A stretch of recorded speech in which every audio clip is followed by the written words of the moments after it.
Hello and welcome everyone to VV studies. आज हम unit 1 का एक नया टॉपिक पढ़ने वाले हैं जो कि सर्विस मार्केटिंग के ऊपर है। Service marketing triangle.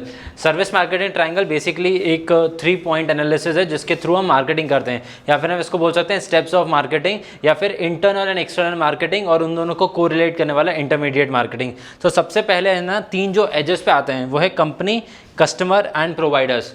अब कंपनी के अंदर ही उसके प्रोवाइडर्स आते हैं, बट कंपनी जब हम ब्रॉडर एस्पेक्ट पे बात करते हैं, जब हम टॉप लेवल मैनेजमेंट के ऊपर बात करते हैं। कस्टमर जो आपके पोटेंशियल क्लाइंट्स हो सकते हैं, जो कि आपके प्रोडक्ट सर्विसेज को जो परचेज कर सकते हैं, और प्रोवाइडर्स वो होते हैं जो कि आपके कस्टमर्स के साथ में डील करते हैं। बेसिकली आपकी सेल्स टीम जो है वो आपकी प्रोवाइडर है। अब इन तीनों को अलग तरीके से, मतलब किस तरीके से इनको ट्रायंगल में लेके आया जाता है और किस तरीके के इनके फंक्शंस रहते हैं। सबसे पहले आता है external marketing, that is marking promises. For example, जैसे मेरी कोई एक कंपनी है और आप मेरे कस्टमर हो, तो मैं आपको कुछ प्रोमिसेस दे रहा हूँ कि आप अगर मेरी सर्विसेज कर लोगे तो आपको उसमें अच्छे फीचर्स मिलेंगे, आपको सही प्राइस से मिलेगा, आपको 24/7 उसकी अवेलेबिलिटी मिलेगी, आपको उसकी वारंटी गारंटी सब कुछ मिलेगा। बेसिकली मैं आपको ऊपर कुछ अपने प्रोडक्ट से रिलेटेड या प्रोडक्ट या सर्विसेज से रिलेटेड आपको कुछ प्रोमिसेस कर रहा हूँ। तो वो टॉप लेवल मैनेजमेंट जो होता है, जो कंपनी होती है, आपकी कोर कंपनी जो होती है, वो डिसाइड करती है कि आपको कस्टमर को क्या देना है, और आप उसी के रिगार्डिंग में कुछ प्रोमिसेस करते हो कि आप हमारे प्रोडक्ट लोगे या सर्विसेज लोगे तो आपको क्या मिलेगा। नेक्स्ट कस्टमर, आप कंपनी और कस्टमर जो डील करते हैं वो करते हैं एक्सटर्नल मार्केटिंग में डील।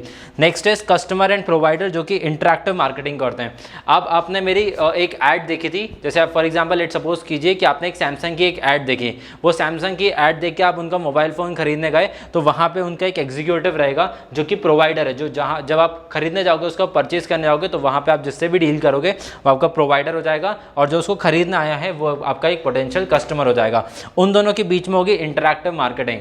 जैसे कि एक कस्टमर जो होगा वो पूछेगा कि आपके पास क्या क्या फीचर्स हैं, मैंने ये चीज़ें एड्स में देखी थी, तो उसको वो अभी हैंड ऑन एक्सपीरियंस लेके देखेगा। वो बोलेगा कि आप मेरे को इसका डेमो दिखा सकते हैं, आप मेरे को इसका एक कोई दूसरा मॉडल दिखा सकते हैं जिसके थ्रू मैं कंपेयर आउट कर पाऊँ। और फिर जो दूसरे ऑप्शंस होंगे, जैसे कि सैमसंग, MI, OnePlus, अलग अलग मॉडल्स होंगे, उन सबको कंपेयर कर सकते हो आप एज अ कस्टमर। तो वहाँ पर एक इंटरैक्शन होगा दोनों के बीच में, और नेगोशिएशंस भी होंगे। आप उनके साथ में नेगोशिएशन कर सकते हो on the basis of price. आप उनसे नेगोशिएशन कर सकते हो कि आप मेरे को कोई एक बेटर ऑप्शन दिखा दो, रैम के बेसिस पे, कैमरे के बेसिस पे, सॉफ्टवेयर के बेसिस पे। तो आप अलग अलग तरीके से नेगोशिएट कर सकते हो फॉर डिफरेंट कस्टमर और डिफरेंट अप्लायंसेस।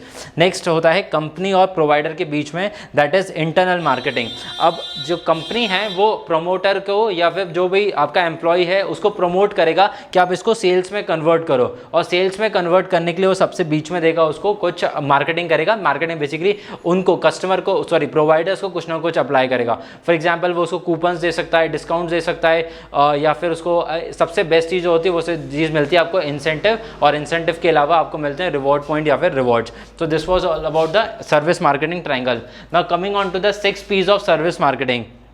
अगर आपको कोई भी प्रोडक्ट या सर्विस सेल करनी है तो आप वो सिर्फ एक चीज़ से सेल नहीं कर सकते, आपको पूरी 6 P's को अच्छा करना पड़ेगा। और 6 P's में सबसे पहले आता है आप अपना एक प्रोडक्ट डिज़ाइन करो। चाहे आपका भले एक सर्विस क्यों ना, बट वो सर्विस को आप एक प्रोडक्ट के तरीके से बेच सकते हो। फॉर एग्जाम्पल, जैसे अनअकैडमी का कोई कोर्स होगा, या फिर अगर हमारी कोचिंग का, हमारी क्लासेस का कोई कोर्स होगा, तो हम वो कोर्स को एक प्रोडक्ट के फॉर्म में बना के बेचेंगे, जिसमें कि हमारे अलग अलग लेक्चर्स रहेंगे, उसका ड्यूरेशन रहेगा डिफाइंड, उसमें टीचर्स रहेंगे डिफाइंड, और बेसिकली एक प्रोडक्ट है जिसके अंदर आपको एक पूरा पैकेज मिलेगा। आपको जैसे आपके पास बुक्स आती हैं, आप वो बुक्स आपके लिए गुड्स हैं, बट अगर वो किसी के ट्यूटरिंग क्लासेस मिल रही हैं तो वो भी आपका एक प्रोडक्ट बन गया।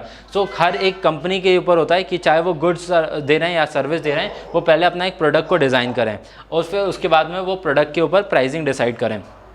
कोई एक कंपनीज होती हैं, मतलब अगर हम इंडिया के 140 करोड़ लोगों को डिवाइड करें, तो कुछ होते हैं जो कि एकदम प्रीमियम प्रोडक्ट खरीदते हैं, मैक्सिमम प्रोडक्ट जो होते हैं वो एकदम बॉटम लाइन ऑफ प्रोडक्ट खरीदे जाते हैं, और कुछ होते हैं जो मिडिल लेवल पे रहते हैं। तो अब आपकी कंपनी अगर हर एक कस्टमर को टारगेट करना चाहती है तो वो अलग अलग प्राइसिंग के प्रोडक्ट्स ही बनाएगा। जनरली ये चीज़ हम देखते हैं ITC के प्रोडक्ट्स में, HUL के प्रोडक्ट्स में, जो कि एक सस्ता प्रोडक्ट भी बनाते हैं और एक महंगा प्रोडक्ट भी बनाते हैं।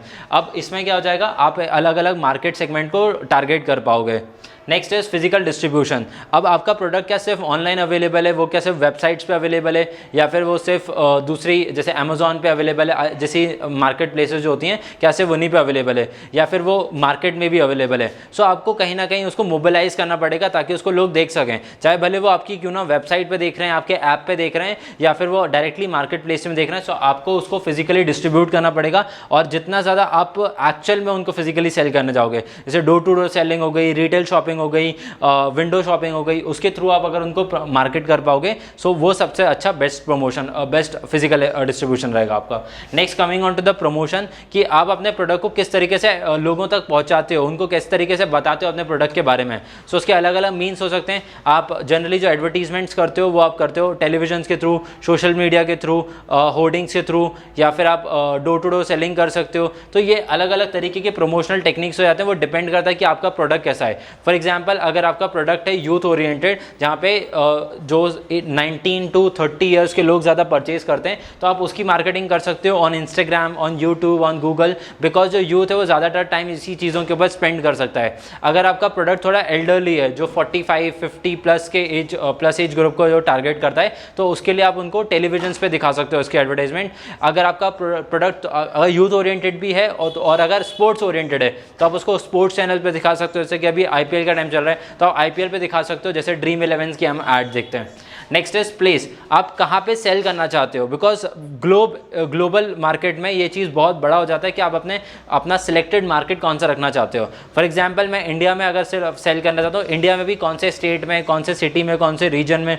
अगर मैं ग्लोबल सेल करना चाहता हूँ तो मैं कौन से कॉन्टिनेंट को, कौन सी कंट्रीज़ को टारगेट करना चाहता हूँ। सो उसके ऊपर आता है आपका कैपिटल एक्सपेंडिचर, कि आपका प्रोडक्शन लिमिट कितनी है, आपकी मार्केटिंग लिमिट कितनी है। आपके पास अगर सिर्फ 1000 यूनिट है आपके प्रोडक्ट के अभी रेडी, तो आप उसको ग्लोबलाइज नहीं करोगे, आप उसको एक छोटे से रीजन में सेल करोगे, फिर वहाँ पे आप उसका रिस्पांस देखोगे, अपनी प्रोडक्शन यूनिट को बढ़ाओगे, और फिर उसको नेशनल पे लेके आओगे, फिर उसको इंटरनेशनल पे लेके जाओगे। सो डिसाइडिंग कि आपका प्रोडक्ट कौन से प्लेस को बेस्ट फीचर कर रहा है। फॉर एग्जांपल अगर आपका बहुत ही हाई प्राइस प्रोडक्ट है, तो आप उसको ऐसी कंट्री में सेल आउट करने की कोशिश करोगे जिसका पर कैपिटा इनकम ज़्यादा है। फॉर एग्जांपल आप उसको सिंगापुर में सेल कर सकते हो, आप उसको यूएस, यूके में सेल कर सकते हो, जहाँ पे पर कैपिटा इनकम ज़्यादा है। Next and last is people must आपके पोटेंशियल क्लाइंट, आपके पोटेंशियल कस्टमर कौन है।